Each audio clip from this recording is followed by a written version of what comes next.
வெளியே தான் உருவம் வேற, முறுமுறுப்பா இருக்கு, உள்ள மெதுமெதுன்னு இருக்கு. இரண்டும் சேர்ந்த கலவை. எல்லாருக்கும் வணக்கம், எப்படி இருக்கீங்க? நல்லா இருக்கீங்களா? Welcome back to chef Deena's kitchen. இன்னைக்கு நம்ம பார்க்குற ரெசிபி பார்த்தீங்கன்னா மெது பகோடா. மெது பகோடான்றது வந்து பார்த்திங்கன்னா நம்ம வந்து நார்மல் பகோடா இல்லாத இது வந்து உருண்டையாக போடுவாங்க. ரொம்ப சின்னதாக இருக்கும், சாஃப்டாக இருக்கும், அருமை, டேஸ்ட் நல்லாயிருக்கும். இதை வந்து குருமாவுக்கு யூஸ் பண்ணுவாங்க, கொத்த குழம்பு, அதுக்கப்புறம் ரசத்துக்கு, இதுக்கெல்லாம் வந்து தொட்டு சாப்பிடுவாங்க. இது ரொம்ப நல்லாயிருக்கும். இந்த மெது பகோடா சொல்லும் போது இதுக்கு ஒரு தனி ஒரு முக்கியத்துவமே இருக்குது. அந்த மெது பகோடா எப்படி இருக்கும்னு பார்த்தீங்கன்னா மேலே வந்து முறுமுறுப்பாக இருக்கும், உள்ளே வந்து பார்த்திங்கன்னா சாஃப்டாக இருக்கும். அந்த பதம் எப்படி இருக்கணும்னு பார்த்தீங்கன்னா புட்டு மாவு எப்படி இருக்குமோ அந்த பதத்தில் இருக்கணும். நிறைய இடத்துல இந்த மெது பகோடா பண்ணும்போது இந்த சோடா மாவுலாம் போட்டுருவாங்க. ஆக்சுவலாக வந்து இதுக்கு வந்து டால்டா யூஸ் பண்ணுவாங்க. அந்த டால்டா எதுக்காக யூஸ் பண்ணுறாங்க, என்ன காரணம்? ஏன் டால்டாவை போடுறோன்னா இதோட ஒவ்வொரு கடல மாவு, அரிசி மாவு ஆட் பண்ணும்போது உங்களுக்கு வந்து பைண்டிங் வந்து கரெக்டாக ஆகும். அப்போ ஒரே மாதிரியான ஃப்ரீக்வெண்ட்டாக ஒரே மாதிரி அழகாக ஷேப்பில் வரும். இன்னொன்று வந்து உள்ளே அது கட்டியாக வர்றது வராமல் போகும். பர்டிகுலராக இதை மிக்ஸ் பண்ணுற அந்த பக்குவம், ஃப்ரை பண்ணுற அந்த பக்குவம் தான் ரொம்ப ரொம்ப முக்கியம். மாவு கலந்த உடனே போடணும், இல்லைன்னா அது வந்து புளிப்பு ஏறிடும். ஸோ வாங்க இந்த ரெசிபி பற்றி தெரிஞ்சுக்கலாம். யாருக்கிட்ட பார்த்தீங்கன்னா மிஸ்டர் ஆனந்த் சார். ஆனந்த் சாரை பற்றி உங்கள் எல்லாருக்குமே தெரியும். இந்த சுண்டல் பார்த்தீங்கன்னா அவங்க கடையோட ஒரு சிக்னேச்சர் ரெசிபி. வணக்கம், என் பேர் வந்து ஏஎன் ஆனந்த், லட்சுமிபதி ஐயர் ஸ்வீட்ஸ்லேருந்து பேசுகிறேன். ஒரு 137 வருஷமாக இருக்குது நம்ம கடை.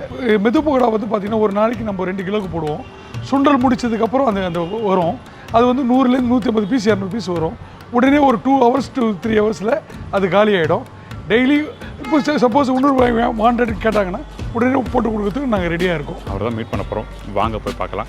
The best snacks I'm sure டெஃபினட்டாக உங்கள் வீட்டில் இந்த ஸ்நாக்ஸை பண்ணால் நீங்கள் ஈவினிங் ஸ்நாக்ஸாக சாப்பிட்லாம், சாப்பாடு தொட்டு சாப்பிட்லாம், இல்லை மார்னிங் பிரேக்ஃபாஸ்ட்லேயும் யூஸ் பண்ணி சாப்பிட்லாம். வாங்க போய் பார்க்கலாம்.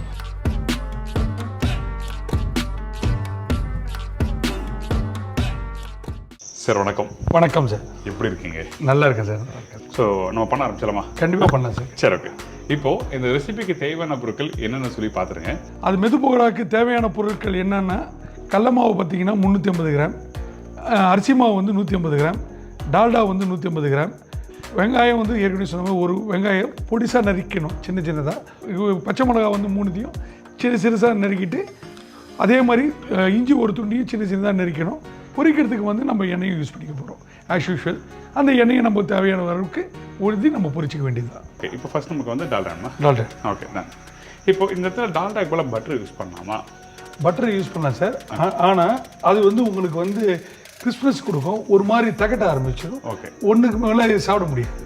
Fine, okay.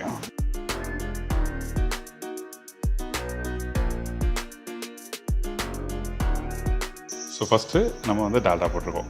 ஸோ நம்ம பட்டர் போடும்போது உங்களுக்கு திகட்டர் இருக்கும், அந்த பக்குவம் மாறும். அதனால தான் எப்படி வந்து நீங்கள் எல்லோரும் வந்து பாதுஷா சாப்பிட்றீங்களோ, அந்த பாதுஷா வந்து அந்த டால்டா போட்டால் தான் அந்த சாஃப்ட்னஸ் அந்த லேயர் வரும். அதே மாதிரி இந்த மாதிரி பக்கோடாக்கு வந்து ரொம்ப ரொம்ப முக்கியமானது இந்த டால்டா.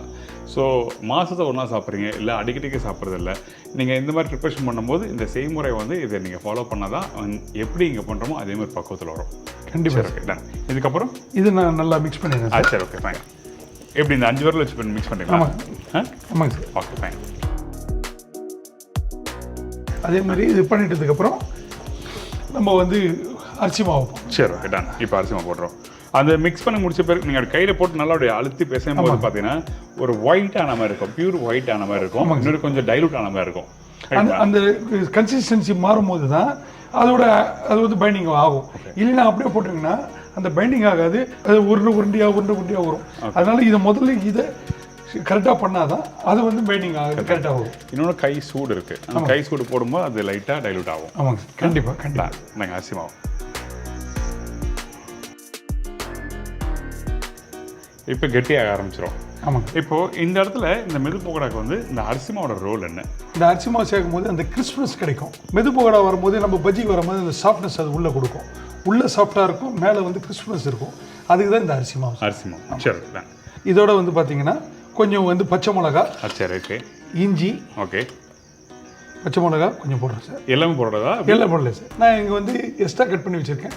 உங்களுக்கு தேவையானது வரைக்கும் போடலாம். சரி, 3 பச்சை மிளகா மட்டும் கட் பண்ணால் போதும். ஓகே, இந்த அளவுக்கு. ஓகே, போட்டுட்டு இதுக்கப்புறம் இஞ்சி கொஞ்சம், ஒரு துண்டு இஞ்சிக்கு தேவையான அளவுக்கு.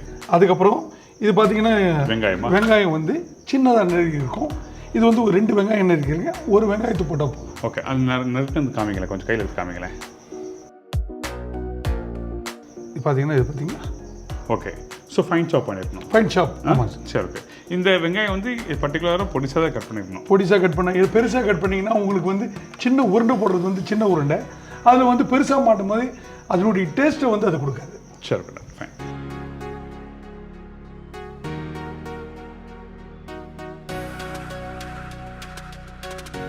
இப்போ போட்டுட்டு கொஞ்சம் நான் மிக்ஸ் பண்ணேன் சார். சரி, ஓகே, டன். அப்போ உதிரி ஆயிடுச்சு. இப்போது வேணும்னா கொஞ்சம் தண்ணி சேர்த்துக்கலாம் சார். ஓகே. இப்போ தேவைப்படுமா? கொஞ்சம் தண்ணி போதுமா? ஓகே. இன்னொன்று இந்த வெங்காயம் பச்சை மிளகாய் இப்பயே போடும்போது அந்த காரத்தன்மை எல்லாமே அது சேராது. ஆமாம் சார், ஒன்றோட மிக்ஸ் ஆகிடும். ரொம்ப தண்ணி நிறைய சேர்க்கக்கூடாது. சேர்த்திங்கன்னா என்னென்னா அந்த கடல மாவு சேர்க்கும் போது லூஸ் ஆகிடும். ஒரு திக்கான கன்சிஸ்டன்சி இருந்தால் தான் அந்த உருண்டையை எடுத்து போடும்போது உருண்டை மாதிரி ரவுண்டாக வந்து விடும். இல்லைன்னா அது வராது. Okay, fine. இப்போ கலந்துருக்க பாருங்க, இது மாதிரி பண்ணிவிட்டு அப்படி இன் கேஸ் தண்ணி அதிகமான ஆகும், அதிகமாச்சுன்னா நீங்கள் வி ஷுட் ஆட் கொஞ்சம் வந்து கடல மாவு ஆட் பண்ணுற மாதிரி வரும், அரிசி மாவு ஆட் பண்ணுற மாதிரி எல்லாம் கொஞ்சம் மாற ஆரம்பிக்கும். அப்போ வந்து டேஸ்ட் உங்களுக்கு வந்து கரெக்டாக வராது. இன்னொன்று வந்து எண்ணெய் பிடிக்கும், சாப்பிட முடியாது, நல்லா இருக்காது. சரி, கேட்டேன். 350 கிராம் வந்து கடல மாவு. இந்த கடல மாவு பார்த்தீங்கன்னா பாம்பே கடல மாவுன்னு சொல்லுவோம் பார்த்தீங்களா, அந்த பாம்பே கடல மாவு நம்ம வந்து நல்லா காய்ச்சலாக இருந்ததுன்னா அரைச்சி நம்மளே வீட்டிலே அரைச்சிக்கலாம், இல்லை மிஷினில் அரைச்சி கரெக்டாக வச்சுக்கணும். அப்போ தான் அந்த ஈரம் இல்லாமல் இருந்தால் தான், ஏன்னா இதில் தண்ணி சேரும்போது இதுவும் ஈரமாக இருந்ததுன்னா எண்ணெய் குடிக்க ஆரம்பிக்கும், எல்லாமே கொஞ்சம் கன்சிஸ்டன்சி மாறும். ஓகே. மாவு அரைச்ச பிறகு எப்படி பக்குவமாக இருக்கணும் உங்கள் அனுபவம்? மாவு அரைச்ச உடனே ஹீட்டாக இருக்கும், அதை ஆற வச்சு ஓரளவுக்கு ஆறுனதுக்கு அப்புறமா தான் அதை பேக் பண்ணி வைக்கணும். Okay, right. ஏன்னா அப்போ தான் அந்த மாவு வந்து நீங்கள் ஷெல்ஃப் லைஃப் வந்து கொஞ்ச நாள் இருக்கும், அதுக்கப்புறம் நீங்கள் யூஸ் பண்ண முடியும், இல்லைன்னா வீணாக போயிடும். ஏன்னா சூடில் இருக்கும்போது அது டம்ப் பண்ணிங்கன்னா அது நீர் விட ஆரம்பிக்கும். நீர் விடணும்னா பொட்டு சீக்கிரமாக வந்து கெட்டு போகிறதுக்கான வாய்ப்புகள் நிறைய உண்டு. Okay, done, fine.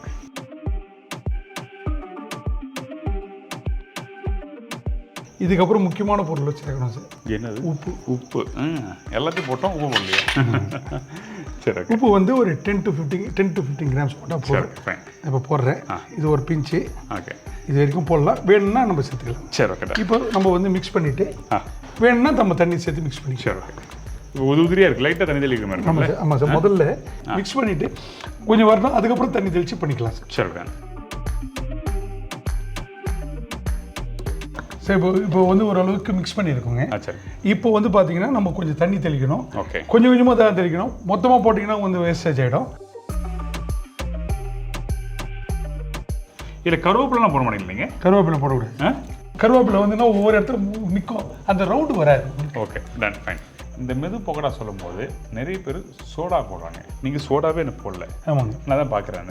ஸோ உள்ள அந்த சாஃப்ட்னஸ் ஆட்டோமேட்டிக்காக வந்துடல. வரும் சார். ஓகே. என்னென்ன டால்டா இருக்கிறதுனால தான் அது சால்ட். அதுதான் விஷயம். ஸோ அந்த டால்டா போடும்போது அந்த டால்டா சாஃப்ட்னஸ் உள்ளே கொடுக்கும். எந்த அளவுக்கு வந்து அந்த டால்டா உள்ளே இறங்குதோ அந்த மெதுன்னு கொடுக்கும் அந்த விஷயம். அப்போ எனக்கு மிக்ஸ் பண்ணிட்டு காமிங்க. கண்டிப்பாக. சரிங்களா? டால். இது மாதிரி மிக்ஸ் பண்ணிடுறோம் சார். ஓகே. மிக்ஸ் பண்ணிவிட்டு பார்த்தீங்கன்னா இது மாதிரி எடுத்து வருங்க, இது மாதிரி இந்த பக்கம் வரணும். இப்போ நீங்கள் வந்து மிக்ஸ் பண்ணிட்டீங்க. ஆமாம். நான் டைட்டாக மிக்ஸ் பண்ணி நான் ஆயிலை ஃப்ரை பண்ணுறேன். அப்போ என்ன மாதிரி பக்கத்தில் வந்துடுறோம்? ஹார்டாக இருக்க மாதிரி இருக்கும், உள்ள அந்த சாஃப்ட்னஸ் வராது. இருக்காது. அதுவே கொஞ்சம் லூஸாக இருந்தால் எண்ணெய் பிடிக்கும், சாஃப்ட்னஸ் இருக்கும், எண்ணெய் பிடிக்கும், நிறைய சாப்பிட முடியாது. இதுதான் விஷயம், அது புரிஞ்சுக்கங்க. இதான் சரிங்களா? சரி, இப்போ நீங்கள் மிக்ஸ் பண்ண பக்கத்துக்கு காமிங்களா? இப்போ இருக்குங்க, இப்படி விட்டிங்கன்னா எப்படி வருது பாருங்க. ஓகே. ரவுண்டாக இருக்கும். இது வந்து இதில் வரும், அதில் வரும்போது அது உள்ளே விழும்போது அது ரவுண்டாக வந்து விழும். சரி. ரொம்ப லூஸாக இருந்ததுன்னா வரவே வராது. சரி, இப்போ இந்த மாவை மிக்ஸ் பண்ணிட்டு நான் ஒரு 1 hour கழிச்சு நான் போடுறேன். அந்த பக்கத்தை சொல்லுங்கள். இப்போ 1 hour கழிச்சு போட்டிங்கன்னா உங்களுக்கு புளி பேரிடும், அது தன்மையை மாறிட்டு இருக்கும். உங்களுக்கு வந்து அந்த டேஸ்ட் வந்து கிடைக்காது, வராது. கடல மாவு எங்கெல்லாம் யூஸ் பண்ணுறோமோ அதை வந்து மிக்ஸ் பண்ணிட்டு அப்படியே வச்சுன்னா நேராக ஆக புளிக்க ஆரம்பிச்சிடும். அதனால தான் மாவை மிக்ஸ் பண்ண உடனே அடுத்த ஸ்டேஜ் பண்ண சொல்லுவாங்க. இது கவனம் ரொம்ப முக்கியம், இல்லை நீங்கள் போட்டிருக்க அந்த பொருள்லாம் வீணாயிடும். ஸோ இப்போ நம்ம அடுத்து ஃப்ரை பண்ணணும். கண்டிப்பாக போயிடலாம். சரி, ஓகே, டன். இப்போ வந்து நம்ம வந்து எண்ணெய் கடை தான் செட் பண்ணி வச்சுருக்கோம். அவங்க ஃப்ரை பண்ண சொல்லலாம். கண்டிப்பாக பண்ணுங்க. இப்போ இந்த தண்ணி வச்சுருக்கோம் சார். என்னென்னா போட்டுகிட்டே இருக்கும்போது சில டைம் விழாமல் போகும், அப்போ தண்ணி தொட்டு வரும்போது அது ரவுண்டாக உள்ளதுக்கோசம் இந்த தண்ணியை வச்சுருக்கோம். சரி, லைக் கை ஒட்டாமல் இருக்குது. சரி, ஃபைன், ஓகே, டன். பண்ணலாமா சார்? போடுங்க. வருது, அவ்வளோதான். மொத்தமாக அந்த பக்குவமாக எடுத்துட்டு காமிங்க. கண்டிப்பாக.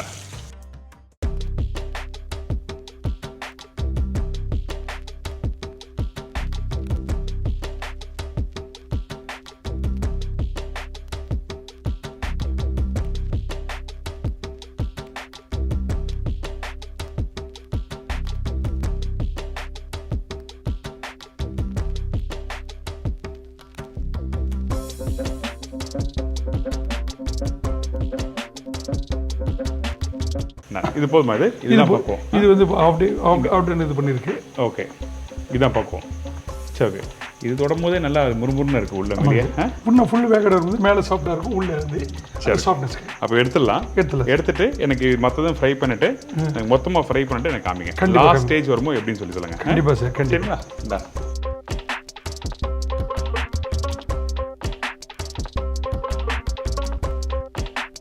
இப்போ பார்த்தீங்கன்னா முதல்ல ஒரு பேட்ச் வந்து பாதி வேக்காடு எடுத்திருக்கோம். இப்போ இது வந்து 2வது வாட்டி போட்ட பேட்ச், இதில் பாதி வேக்காடு ஆயிடுச்சு. 2 ஈவனாக வந்திருக்கு. இப்போ இதை வந்து இதில் கொட்டிட்டு ஒரு வேக்காடு எடுத்து பண்ணிங்கன்னா ஒரே ஈவனாக கலரில் வரும், ஒரே மாதிரி வரும், டெக்ஸ்சர் ஒரே மாதிரி வரும்.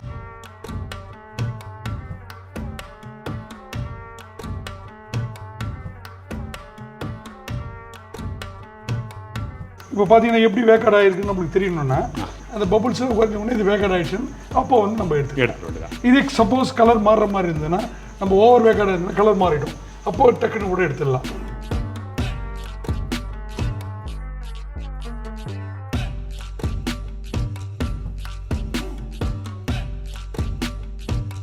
சார் இப்போ வந்து இது வந்து ரெடி ஆயிடுச்சு. இப்போ பார்த்தீங்கன்னா ஃபுல்லாக வந்து பார்த்தீங்கன்னா இதான் பக்குவம். பக்குவம். ஆமாம், கலர்லாம் பார்த்தீங்கன்னா எல்லாமே ஒரே ஈவன் கலர். அதுதான் ரொம்ப ரொம்ப முக்கியமான ஒரு விஷயம். இதான் ட்ரை பண்ணுவேன். இப்போ எடுத்துடலாமா? எடுத்துடலாம் சார். சரி, ஓகே.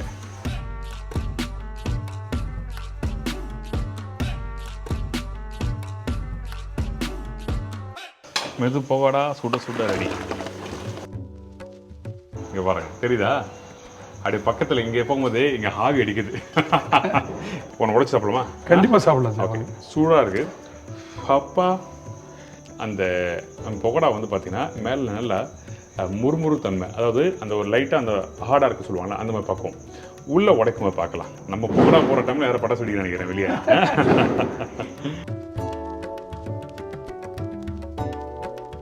ஐயோ, ஆவி பறக்க. ஆமாங்க. உள்ள பார்த்தீங்கன்னா இது நல்லா வெந்து இந்த இடத்துல வந்து அந்த மாவு வந்து கெட்டியாக இருக்காது. கெட்டியாக இருந்ததுன்னா வேகலாம் அர்த்தம். ஒரு மாதிரி இந்த அரிசி மாவு உதிரியாக இருந்தால் எப்படி இருக்கும், இந்த தண்ணி போட்டு மிக்ஸ் பண்ணி வச்சிருக்கோம், அந்த மாதிரி பக்கத்தில் இருக்கு. தேங்க்யூ. அதே மாதிரி புட்டு மாவு மாதிரி ஒரு புட்டு மாவு சொல்ல வரல எனக்கு. புட்டு மாவு போகும். ரைட், சாப்பிடலாம்.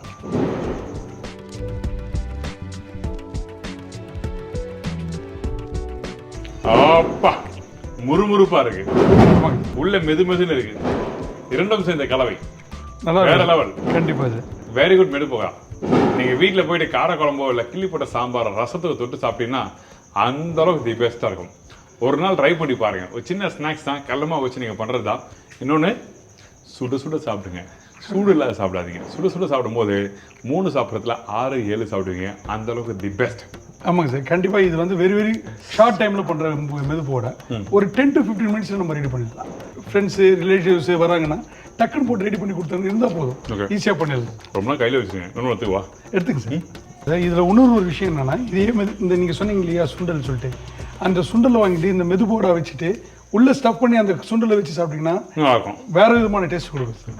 நிறைய விஷயம் இருக்குல்ல. ஆமாங்க, ட்ரை பண்ணி பார்க்க. எனக்கு உங்கள் டீட்டெயில்ஸ் எப்படி காண்டாக்ட் பண்ணுறது அதை பற்றி ஃபுல் டீட்டெயில்ஸ் கொடுங்க. கண்டிப்பாக கொடுக்குறேன் சார். என்னுடைய நேம் வந்து ஏஎன் ஆனந்த்.